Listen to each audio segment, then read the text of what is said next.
जी अस्सलाम वालेकुम। अभी सर्कुलर मोशन से रिलेटेड एमसीक्यूज़ करते हैं। काफ़ी इंपॉर्टेंट चैप्टर है, इसमें सारे एमसीक्यूज़ अभी आपके कवर हो जाएंगे। ठीक है, आपने गौर से इसको अच्छी तरह देखना है। स्टार्ट कैसे करना है? सर्कुलर मोशन देखें, फॉर एग्जांपल एक बॉडी सर्कल में मूव करती है। ठीक है, तो आपने जो चीज़ सर्कल में मूव करती है सर्कुलर मोशन होती है।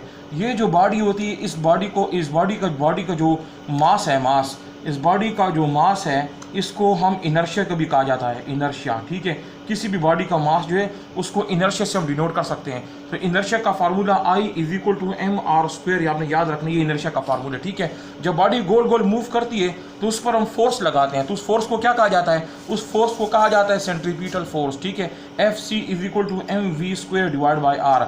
अगर वेलोसिटी डबल हो जाए, अगर वेलोसिटी 2 टाइम हो जाती है तो फोर्स पर क्या असर पड़ेगा? सवाल। ठीक है, अगर मास इंक्रीज करते हैं तो फोर्स भी इंक्रीज होगा। अगर एक चीज़ को ज़्यादा करेंगे दूसरी चीज़ भी ज़्यादा होगी। वेलोसिटी ज़्यादा करेंगे तो फोर्स भी ज़्यादा होगी।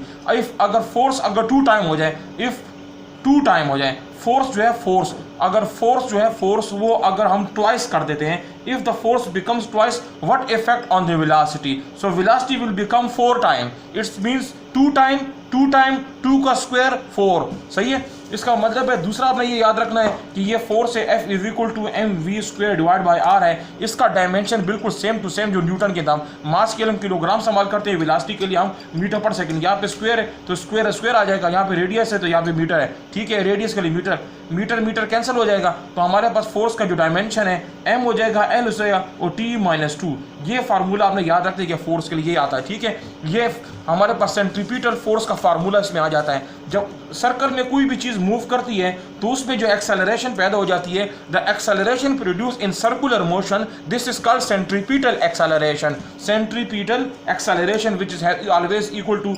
v²/r। ये आपने याद रखना है। सेंट्रीपिटल एक्सेलरेशन का यूनिट भी क्या है? हमारे पास वेलोसिटी का यूनिट जो है वो मीटर पर सेकंड होता है। यहाँ पे एक दूसरा मीटर पर सेकंड है, इस पर भी स्क्वायर, इस पर भी स्क्वायर, यहाँ पे रेडियस है तो इसका metre cancel, acceleration is equal to metre पर सेकंड स्क्वायर, मीटर के लिए L, सेकंड के लिए T², LT-2। ये इसका डायमेंशन आ जाता है। ठीक है, LT-2।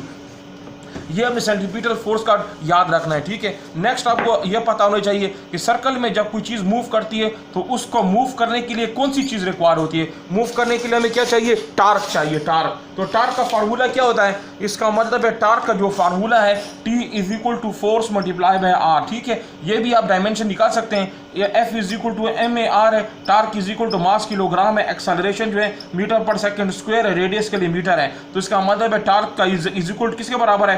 किलोग्राम मीटर आप इसमें मल्टीप्लाई, मीटर स्क्वायर नीचे सेकंड स्क्वायर, तो इसका मतलब this is the unit of the torque. Torque का ये यूनिट आपने याद रखना है। टार्क का और एनर्जी का यूनिट आपस में सेम है। जो यूनिट टार्क का है वही एनर्जी का वो भी यूनिट दोनों का है। इन दोनों का डायमेंशन सेम है, दोनों का यूनिट भी सेम है। अगर आपके पास एनर्जी होगी तो टार्क होगा, एनर्जी नहीं होगी तो टार्क नहीं होगा। एनर्जी एक फॉर्म से दूसरे फॉर्म में कन्वर्ट हो रही है, so energy will be always convert into the torque. Now let's go toward the further. ये याद रखिए कि सर्कल, इसको कहते हैं लीनियर डिस्प्लेसमेंट। लीनियर सीधे को कहते हैं लीनियर डिस्प्लेसमेंट। लीनियर डिस्प्लेसमेंट का यूनिट जो होता है वो मीटर होता है। और अगर मैं इसकी जगह मैं लिखूं एंगुलर, ठीक है, जब सर्कल में कोई चीज घूमती है उसको एंगुलर कहा जाता है। एंगुलर के लिए हम क्या इस्तेमाल करते हैं? एंगुलर के लिए हमेशा रेडियन यूज किया जाता है, रेडियन।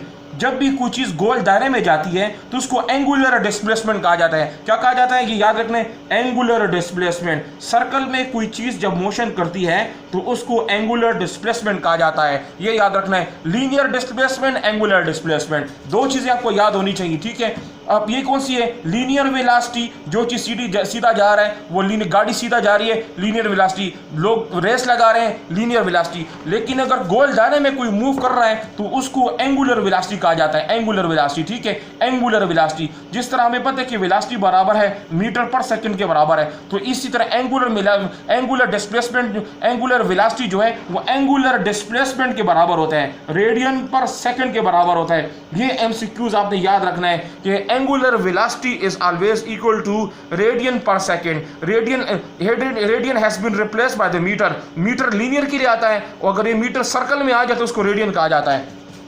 दो बातें हो गई। इसी तरह की हमारे जाते हैं, हमारे पास अगर एक्सेलरेशन है तो लीनियर एक्सेलरेशन का फार्मूला ये फार्मूला है मीटर पर सेकंड स्क्वायर, लेकिन अगर मैं उसको एंगुलर में कहता हूँ उसको फिर अल्फा कहा जाता है। Alpha is equal to angular इसको एंगुलर एक्सेलरेशन कहा जाता है। Angular acceleration is equal to change of, हमेशा किसके बराबर होगी, चेंज ऑफ एंगुलर वेलोसिटी पर यूनिट टाइम के बराबर होती है। ये आपने याद रखना ये फार्मूला, ठीक है। फॉर एग्जांपल मैं दोबारा बनाता हूँ, समझाता हूँ कि जब आपके पास एंगुलर एक्सेलरेशन आ जाता है, इसको कहते हैं एंगुलर एक्सेलरेशन। एंगुलर एक्सेलरेशन बराबर है एंगुलर वेलोसिटी पर यूनिट टाइम। तो एंगुलर वेलोसिटी किसके बराबर होती है, वो हमारे पास किसके बराबर है, हमारे पास एंगुलर वेलोसिटी है। तो एंगुलर वेलोसिटी का जो यूनिट होता है वो क्या, वो उसको यहाँ पे लिखिए आप, उसका यूनिट है रेडियन पर सेकंड, जो अभी थोड़ा देर पहले आपने पढ़ा है। तो एंगुलर वेलोसिटी का जो यूनिट है रेडियन पर सेकंड है, लेकिन यहाँ पे एक और सेकंड है, तो मैं यहाँ पे क्या लिखूंगा, सेकंड लिखूंगा। तो एंगुलर एक्सेलरेशन का जो यूनिट बन जाता है वो आप लिखोगे radian divide by angular square. ये आपने याद रखना है, ये यूनिट, ठीक है।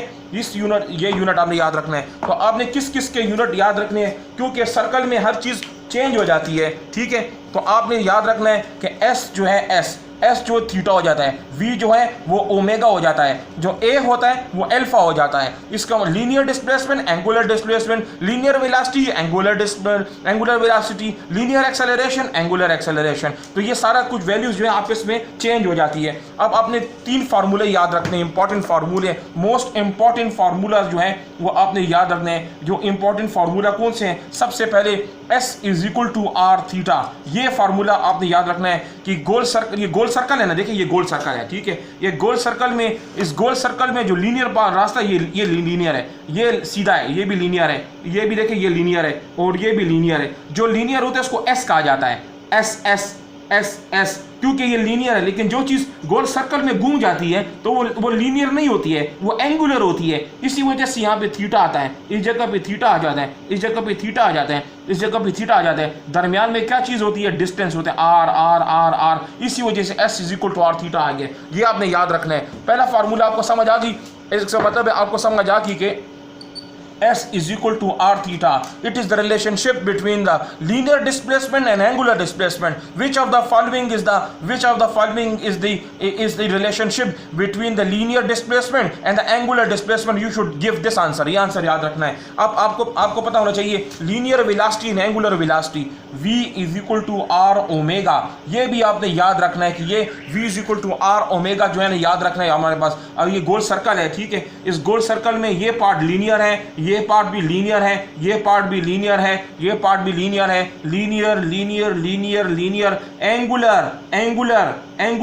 एंगुलर, इस दरमियान में रेडियस। तो इसलिए ये फार्मूला यहां से आया, एंगुलर डिस्प्लेसमेंट। ये रिलेशन किसका है, relationship between the velocity, linear velocity and angular velocity. ये भी आपको समझ आ गई है। नेक्स्ट आप जाते हैं आगे, हम देखते हैं कि हमारे पास किसके बारे में, linear acceleration and angular acceleration. This is the linear acceleration, this is angular acceleration. ये भी यहीं से आया हुआ है। तो आपको इसका भी यूनिट आना चाहिए, इसका भी यूनिट आना चाहिए। जब इन दोनों के यूनिट आपको आ जाते हैं तो आपका काम आसान। लीनियर एक्सेलरेशन,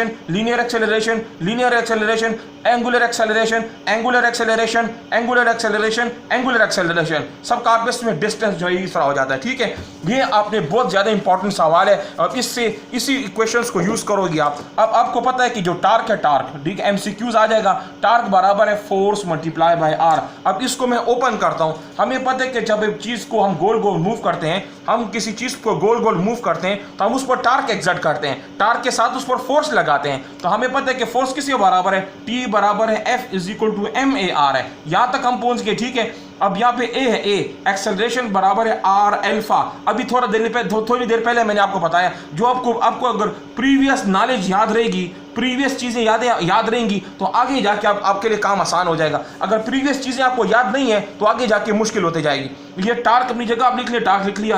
यहाँ पे हमारे पास M है, ये आपके पास M आ गया। यहाँ पे A है तो A R अल्फा के बराबर है। A किसके बराबर है, R अल्फा। यहाँ पे एक और R आ जाएगा। तो टार्क का इक्वेशन क्या बन जाएगा, टार्क का equation M R square alpha, R square. ये इक्वेशन ये पेपर में आता है, ईटा में ये आता है कि टार्क का रिलेशन जो है किस तरह, ये न्यूमेरिकल में भी आएगा आपके सामने। तो आपने ये याद रखें कि टार्क का रिलेशन किस तरह है, ठीक है। ये भी आपके पास हो गया। अभी हम जाते हैं मोमेंटम की तरफ। Very very important. देखिए जिस तरह एक गाड़ी सीधा जाती है, फॉर एग्जांपल आप सीधा भाग रही हो, तो इसका भाग रहे हो तो इसका मतलब है लीनियर मोमेंटम है। लीनियर मोमेंटम को पी से ज़ाहिर किया जाता है और वो हमारे mv के बराबर है। लेकिन एक सर्कल में जब कोई चीज़ घूमती है तो वो लीनियर मोमेंटम में नहीं आता है, उसको एंगुलर मोमेंटम कहा जाता है। तो एंगुलर मोमेंटम का फार्मूला लिखोगे कि L बराबर है वो P मल्टीप्लाई बाय R है। ये एंगुलर मोमेंटम का फार्मूला है। आपसे ये पूछा जा सकता है कि एंगुलर मोमेंटम जो है वो मैक्सिमम कब होता है, ये मिनिमम कब होता है। ये एमसीक्यूज भी आपको आना चाहिए। तो आपको ये पता नहीं ये क्रॉस किसके बराबर है, यहाँ पे ये क्रॉस प्रोडक्ट है। क्रॉस प्रोडक्ट इसका मतलब है vector vector vector cross product है। तो वहाँ पे कौन सा यूज हो जाएगा, यहाँ पे साइन थीटा हो जाएगा। तो साइन 90 हमारे पास किसके बराबर है, साइन 90 जो है वो 1 के बराबर है। साइन 0 जो है वो 0 के बराबर है और साइन 180 वो भी 0 के बराबर है। तो angular momentum will be maximum in case of the perpendicular. ये आपने याद रखना, परपेंडिकुलर रटा नहीं लगाना, इसको आपने समझना है कि क्रॉस प्रोडक्ट में हमेशा साइन यूज होता है। तो L is equal to P multiply by R, L is equal to P is equal to MVR, ये याद रखना है। अब इस इक्वेशन में ये V है, V is equal to R omega है। तो मैं क्या करता हूँ कि V को हटा के R ओमेगा डालूंगा। L is equal to M R omega R, ठीक है। तो L is equal to R, R आपस में मल्टीप्लाई जाएगा M R स्क्वायर ओमेगा। ये रिलेशन आपने याद रखना है। Very very important relation this one. This is relationship between angular momentum. अब ये एंगुलर मोमेंटम है, यहाँ पे M R स्क्वायर। तो ये M R स्क्वायर क्या चीज है, इसका मतलब है M R square L is equal to M R square. आपके पास इनर्शिया है, इनर्शिया ओमेगा। तो आपने ये याद रखना है कि inertia it is the relationship between the linear momentum, angular momentum और इनर्शिया का आपस में रिलेशन है। अगर एक चीज भारी है, भारी है, बहुत भारी है, तो उसको घुमाना, उसमें एंगुलर मोमेंटम पैदा करना मुश्किल है। अब देखिए एक ट्रक है, ट्रक को घुमाना आसान है कि मोटरसाइकिल को घुमाना आसान है। एक आपके सामने आ जाएगा कि एक बाइक है, ठीक है, दूसरा आपसे पूछा जाए साइकिल है और तीसरा आपके पास पूछा जाए ट्रक है। तो आप मुझे बता सकते हो कि इस सब में से सबसे मुश्किल गोल घुमाना किसको मुश्किल है, इसको घुमाना मुश्किल है, ट्रक को, क्योंकि उसका इनर्शिया ज़्यादा है, वजन ज़्यादा है। जिसका इनर्शिया ज़्यादा उसको घुमाना बड़ा मुश्किल, ट्रेन को घुमाना मुश्किल। लेकिन साइकिल का वजन कम, साइकिल का इनर्शिया कम, तो उसको गोल गोल घुमाना आसान। ये आपने याद रखना है कि which of the following greatest angular momentum, least angular momentum. तो एंगुलर मोमेंटम का रिलेशन जो है ये आपने याद रखना है, ठीक है। ये ओमेगा का मतलब क्या है, क्योंकि कोई चीज़ गोल गोल घूमती है तो उसमें एंगुलर वेलोसिटी पैदा होती है। ये रिलेशन आपने याद रखना है, ठीक है। इसका मतलब है आपने भी अभी पहले लेसन नंबर 1 में आपने क्या पढ़ लिया, लेसन नंबर 1 में जो कुछ आपने पढ़ा है, जो आपको ये समझ आ गई, तो लेसन नंबर 2 को समझना आपके लिए बहुत आसान है, फिर लेसन नंबर 3 को भी समझना आपके लिए आसान है, ठीक है। अभी लेसन नंबर 1 कवर हो गया, आगे करते हैं।